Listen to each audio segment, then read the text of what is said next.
जय श्री कृष्णा मित्रों, गहरे शब्द में आपका स्वागत है। दोस्तों, अक्सर आपने लोगों को कहते हुए सुना होगा कि भगवान हमारा साथ नहीं दे रहा, लेकिन क्या आप जानते हैं कि ऐसा क्यों होता है? भगवान साथ क्यों नहीं देते हैं? जबकि कई लोगों को आपने ये भी कहते सुना होगा कि ईश्वर मेरे साथ हैं। दोस्तों, भगवान सिर्फ उन्हीं की मदद करते हैं जिनके कर्म अच्छे होते हैं, जिनके कर्म का उद्देश्य अच्छा होता है और जो दूसरों को सुख पहुंचाने के लिए काम करते हैं। दोस्तों, धन्ना जी का जन्म एक सामान्य किसान परिवार में हुआ था।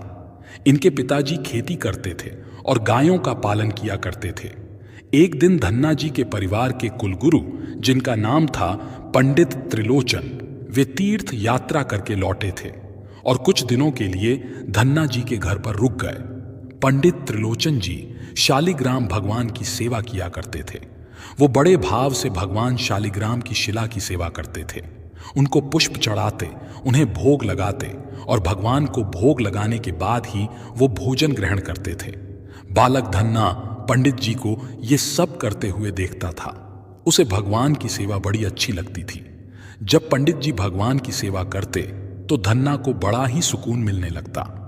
कुछ दिनों के बाद जब पंडित जी जाने लगे, तब बालक धन्ना पंडित जी से शालिग्राम भगवान के लिए जिद करने लगा। कहने लगा कि मुझे ठाकुर जी चाहिए।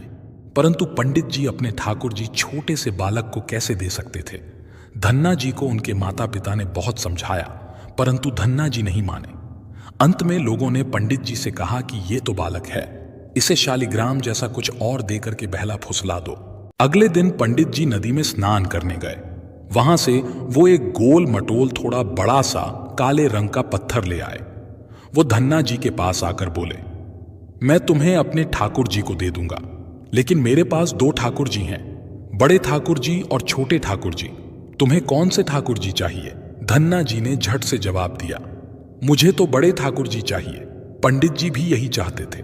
तब पंडित जी ने धन्ना जी को वो बड़ा काला पत्थर बड़े ठाकुर जी बताकर दे दिया। अब ठाकुर जी को पाकर धन्ना जी बहुत प्रसन्न हो गए, बड़े खुश हो गए। वो बड़े भाव से उनकी सेवा करने लगे। जब धन्ना जी गाय चराने खेतों की तरफ जाते तो ठाकुर जी को अपने साथ ले जाते। धन्ना जी की मां ने उनको बाजरे की रोटी, साग, अचार और गुड़ खाने के लिए दिया। अब धन्ना जी ने भी निश्चय किया कि वो भी पंडित जी की तरह ही ठाकुर जी को जब तक भोग नहीं लगाएंगे और जब तक ठाकुर जी को खिला नहीं लेंगे, तब तक वो खुद भी भोजन नहीं करेंगे। धन्ना जी जब खेत में पहुंचे तो प्रेम से ठाकुर जी को पुकार कर कहने लगे कि ठाकुर जी, जब तक आप भोग नहीं खाएंगे तब तक मैं भी भोजन नहीं करूंगा। धन्ना जी ने निश्चय किया कि जब तक ठाकुर जी प्रकट होकर भोग नहीं लगाते, वो भी भोजन का एक टुकड़ा भी ग्रहण नहीं करेंगे। जब ठाकुर जी ने भोग नहीं लगाया तो धन्ना जी ने शाम को वो रोटी गाय को खिला दी। 3 दिन तक ऐसा ही चलता रहा। ना ठाकुर जी भोग लगाते और ना धन्ना जी भोजन करते। चौथे दिन की बात है, धन्ना जी की माता फिर से रोटी लेकर आई। अब धन्ना जी खेतों में जाकर जोर जोर से रोने लगे और ठाकुर जी से गुहार लगाने लगे। वो बोले, आप तो बड़े ठाकुर जी हैं, आपको तो लोग रोज 56 प्रकार का भोजन खिलाते होंगे, परंतु मैं तो बालक हूं, 3 दिन से भूखा हूं और परेशान हूं। क्या आपको मुझ पर दया भी नहीं आती? मुझ पर दया करके ही थोड़ा सा भोग लगा लो, जिससे मैं भी कुछ खा सकूं, क्योंकि पंडित जी ने कहा था कि आपको खिलाए बिना मैं कुछ नहीं खा सकता, इसीलिए पहले आप खा लो, इसके बाद ही मैं खाऊंगा। धन्ना जी के भोलेपन से की गई प्रार्थना को सुनकर भगवान श्री कृष्ण साक्षात प्रकट हो गए। अपने ठाकुर जी को देखकर धन्ना जी बहुत प्रसन्न हो गए। उन्होंने ठाकुर जी को मां की दी हुई बाजरे की रोटी, साग और गुड़ खाने को दे दिया। ठाकुर जी बड़े चाव से रोटी खाने लगे। 4 रोटी में से 2 रोटी ठाकुर जी ने खा ली। अब ठाकुर जी तीसरी रोटी खाने लगे। तब धन्ना जी ने उनका हाथ पकड़ लिया और कहा, सारी रोटियां आप ही खा जाएंगे क्या? मुझे भी तो भूख लगी है, तो मैं कैसे खाऊंगा? मैं तो 4 दिनों से भूखा हूं, मैंने कुछ भी नहीं खाया है। 2 रोटी आपने खा ली, अब 2 रोटी मेरे लिए छोड़ दो। इसके बाद ठाकुर जी मुस्कुराने लगे और बची हुई 2 रोटियां धन्ना जी ने खाईं, जो ठाकुर जी ने छोड़ी थीं। अब तो उनका ये रोज का नियम बन गया था। धन्ना जी जब भी गाय चराने जाते तो भोजन खेत में जाकर ठाकुर जी के साथ ही करते थे। एक दिन ठाकुर जी ने धन्ना जी से कहा कि तुम रोज मुझे रोटी खिलाते हो। मैं मुफ्त में रोटी नहीं खाना चाहता था। मैं तुम्हारा कोई काम कर दिया करूंगा। धन्ना जी ने कहा, मैं तो बालक हूं, केवल गाय ही चरात हूं। मैं आपको क्या काम बता सकता हूं। तब ठाकुर जी ने कहा कि मैं तुम्हारी गाय ही चरा दिया करूंगा। उस दिन के बाद से ठाकुर जी धन्ना जी की गाय चराने लगे। एक दिन धन्ना जी ने ठाकुर जी से पूछा, आप मुझे अपने हृदय से क्यों नहीं लगाते। तब ठाकुर जी ने कहा, मैं तुम्हें प्रत्यक्ष हो गया हूं, लेकिन पूरी तरह से मैं तब मिलता हूं जब कोई सद्गुरु जीव को अपना लेता है। अभी तुमने अपने किसी गुरु की शरणागति ग्रहण नहीं की है, इसीलिए मैं तुम्हें अपने हृदय से नहीं लगा सकता।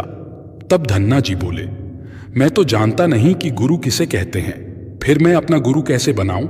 ठाकुर जी बोले, काशी में जगत गुरु श्री रामानंदाचार्य मेरे ही स्वरूप में विराजमान हैं, तुम जाकर उनकी शरण ग्रहण करो। ठाकुर जी के कहने के अनुसार धन्ना जी ने काशी जाकर रामानंदाचार्य जी की शरणागति कर ली।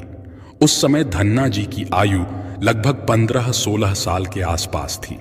श्री रामानंदाचार्य जी ने धन्ना जी को अपने शिष्य के रूप में स्वीकार कर लिया और उन्हें आदेश दिया कि अब तुम अपने घर चले जाओ। धन्ना जी बोले, गुरु जी, अब मैं घर नहीं जाना चाहता।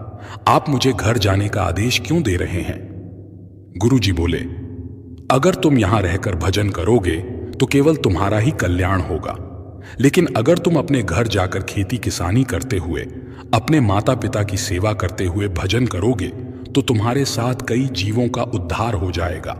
गुरु जी की आज्ञा के अनुसार धन्ना जी घर लौट आए।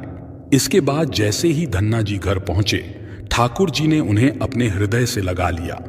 इसके बाद धन्ना जी खूब संतों की सेवा करने लगे। जब भी उनके गांव में कोई साधु संत आता, धन्ना जी उन्हें अपने घर में ले आते और बड़े प्रेम से उनकी सेवा करते, उन्हें भोजन खिलाते।